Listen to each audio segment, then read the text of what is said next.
Hello, my name is Chris, and today I'd like to talk to you a little bit about the challenges that I've faced over the last couple of weeks and about the stress and the pressure and the anxiety that goes along with it. I'd like to talk to you a little bit about the mistakes that I've made, about in dealing with those challenges, about the lessons that I've learned as a result, and about how the biggest lesson I've learned is that I can be so grateful for every challenge that comes my way, for every period of stress or anxiety. I can be grateful for it. Because every one of those challenges does provide valuable lessons. Sometimes I have to learn those lessons over and over again until the point fully sinks in for me. But there are lessons there and there are opportunities for growth. That was the same when I quit smoking. It was the same when I started to recover from active alcoholism, and it was the same when I dealt with depression and with countless other things in my life. I can be grateful because all of those things presented opportunities for growth, and I grew through each one of those into who I am today. I am who I am today because of what I went through in the past, and I will be who I will be tomorrow because of what I'm going through right now. So the important thing for me when I'm going through anything that is physically, mentally, emotionally challenging, the key for me when I'm going through anything that takes up my energy and my reserves is to trust the process.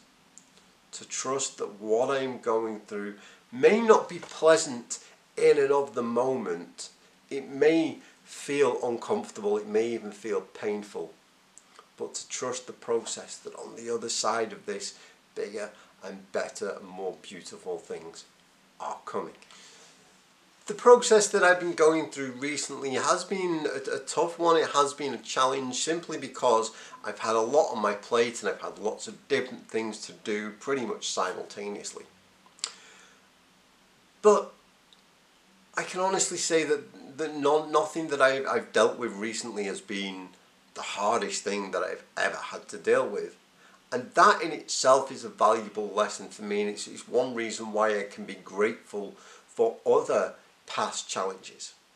I've talked in previous videos about how quitting smoking was one of the hardest things I ever had to do.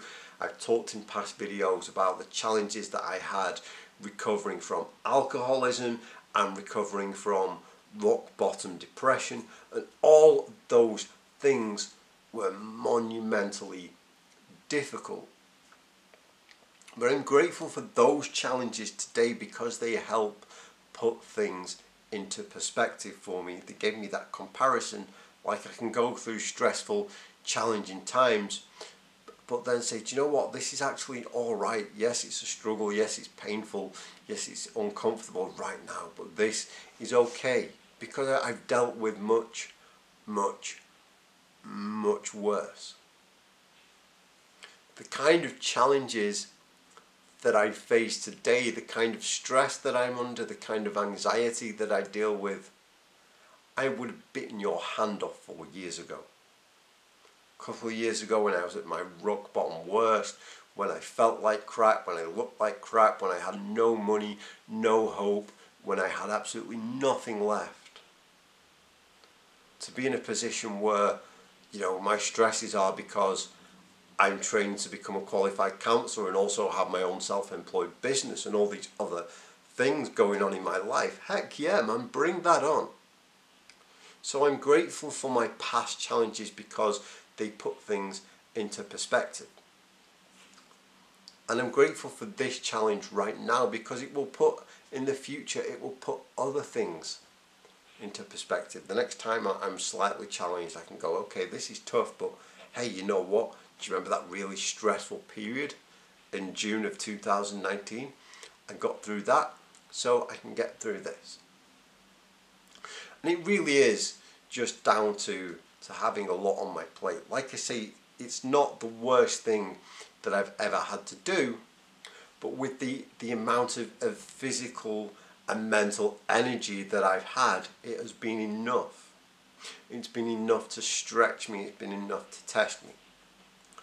And it has been things like, I'm doing this counselling course at college and it's coming to an end, so I need to wrap up all my assignments and get them handed in. I also have to earn a living, so I have to go to work and do jobs for clients and get paid. Plus, moving house in 19 days. So that's always, a stressful thing to deal with at any time, even if there's nothing else going on. Plus, there is a lot of uncertainty going on right now because I'm moving house, but I'm moving to be closer to the next college that I go to. Because after I finish my current course, I then have another 2-year course that I need to do before I'm a fully qualified counsellor. And I'm not even sure, I've applied to different colleges, and I'm not even sure which one I'm going to end up at, so where am I actually going to move to? Oh my goodness, there is a lot of uncertainty there. That's what it comes down to, uncertainty. And as human beings, we have a great intolerance for uncertainty. There was a study done, I can't remember when it was, years ago at least, and they found that people would rather definitely get an electric shock now than maybe possibly get one, at some indeterminate point in the future. They'd rather know for a fact that they were going to get an electric shock in that moment than not know whether or not they would or when they would at a later date. So we dislike uncertainty. And uncertainty fuels anxiety, fuels that sense of, oh my goodness, I don't know what's going to happen. So over the last couple of weeks, I've had this anxiety building and building and building, which then adds to the everyday stress and the everyday pressure of trying to finish college and move house and do my paid job. And all of that compounds and it builds, and it just makes me feel bad. It makes me feel just bad. That's not a very wonderful word. I could probably articulate that better, but when I sum it all up into the essence, I just feel bad. The ways that I would feel bad is that I would have low energy, my mood would drop, I'd have low mood, I'd start to be easily triggered. I got knocked off my bike a few weeks ago and it just totally wiped out the whole day. I was in a state just over getting knocked off my bike because I was so tightly wound, I was so anxious and stressed that one simple thing completely knocked me off course. I find myself, being easily distracted, not able to focus on the task at hand. And eventually things like, basic self-care for me starts to slip. I find that when I am at my most uncomfortable, when I am at my most emotionally distressed, when I'm at my most challenged, it is because I'm either doing something that I shouldn't or not doing something that I should. Now, of course, should and shouldn't are quite loaded words, and I don't mean that I'm not doing something that society says I should do, or that a random guy on YouTube says I should do, or that a magazine article says I shouldn't do. I'm talking about, I should and shouldn't do the things that I personally know are good for me. So I know that eating healthily and drinking water and doing exercise make me feel good, and that eating lots of junk food and crappy foods makes me feel bad.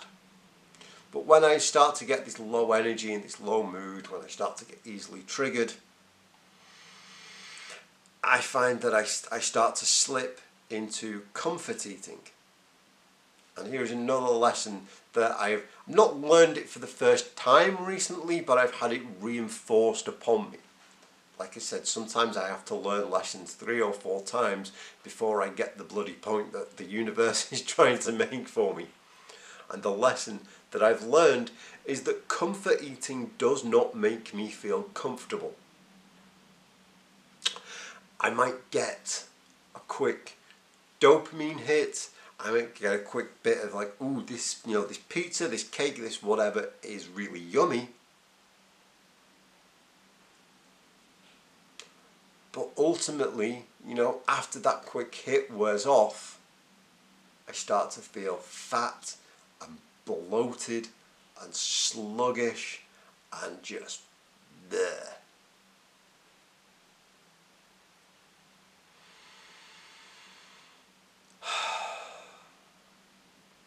So it isn't even really about the health implications, it's just about how I feel. I might eat cake and feel happy for like a minute, but then feel physically like crap for the rest of the day.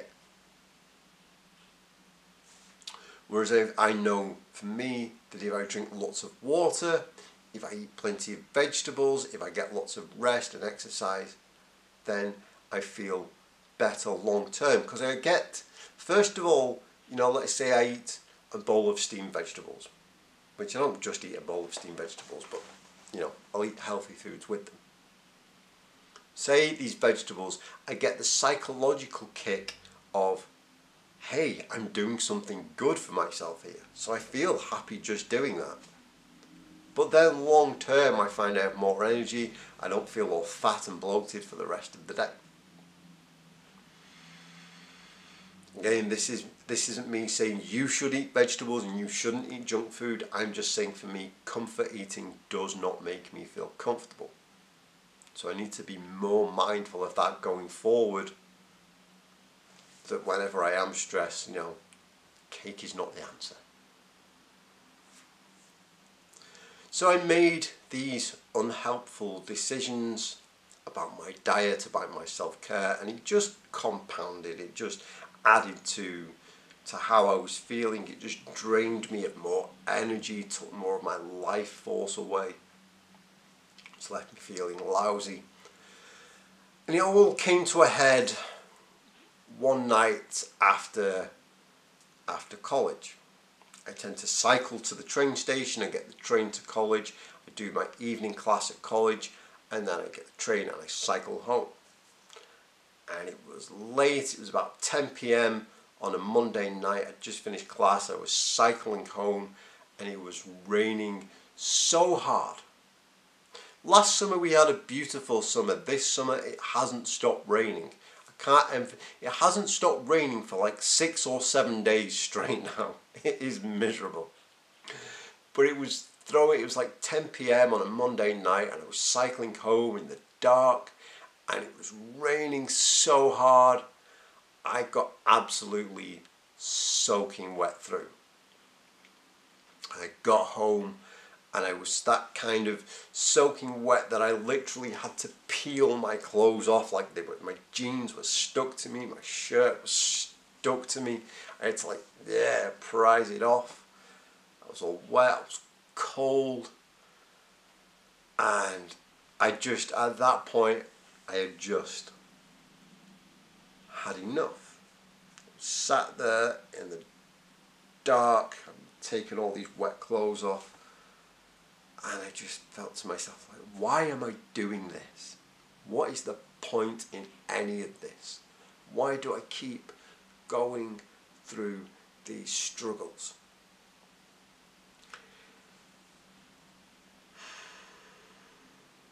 It was dark and it was unpleasant, but I'm also very grateful for that moment. That was kind of like the rock bottom of this particular experience. Just sat in the dark in my underpants, which I know is not visual you need, but there I was with just the water dripping down my hair, just thinking, what is the fucking point in any of this?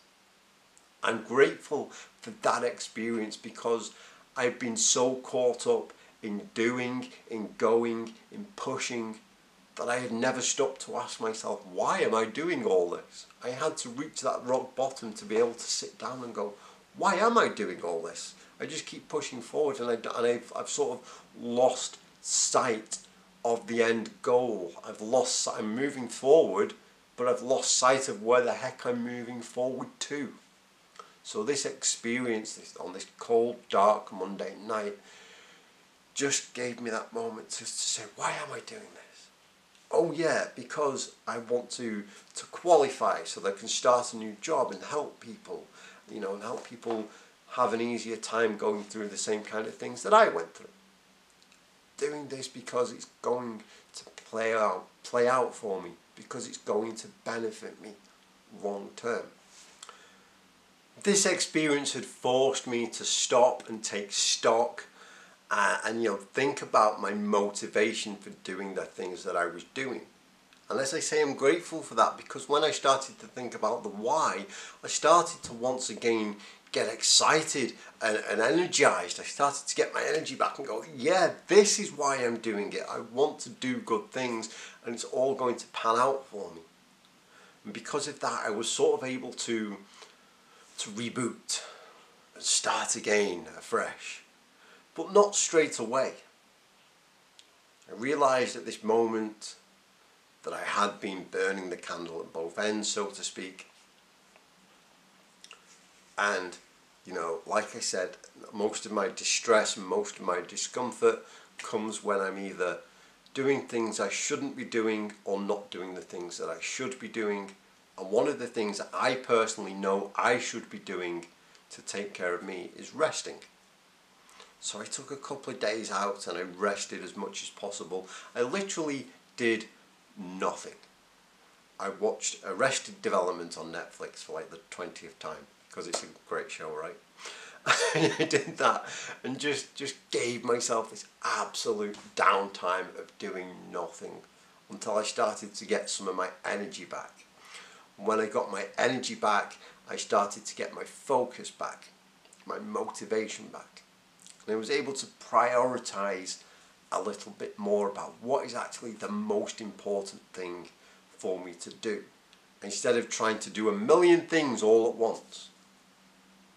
It's the reason that I didn't make a video last week.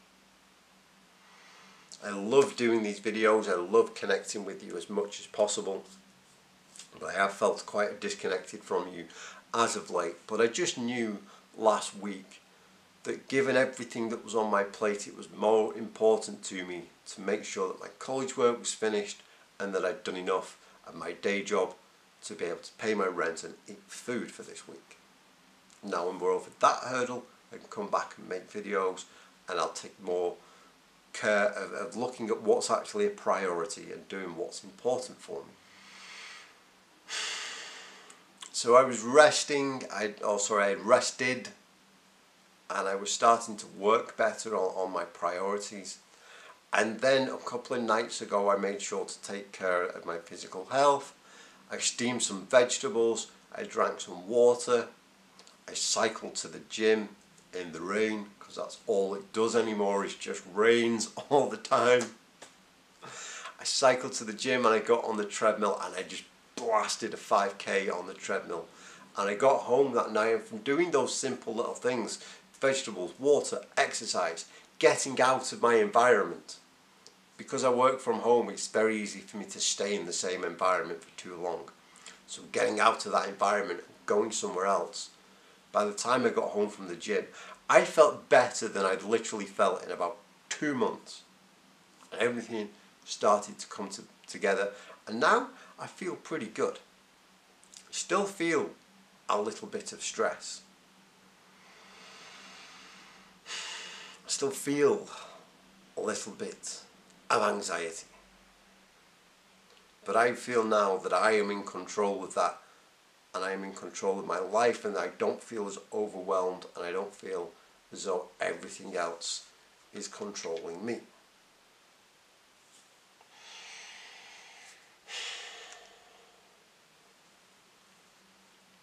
And it's for all those reasons that, as stressful as it has been lately, I am so grateful for this challenge and every other challenge that has come before it, because it gives me the opportunity to learn these lessons.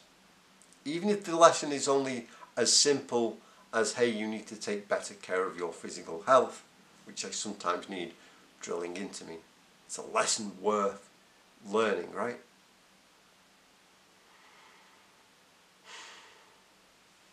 From next week, we'll get back to normal. We'll get back on course with the weekly videos. We'll do stuff about quitting smoking. Hey, I'm coming up for 1,000 days without a cigarette on the 27th of June, I think. So we'll talk about that then. We'll talk about lots of other good stuff over the next few weeks. This was just a video for me to catch you up on where I've been, what I've been up to.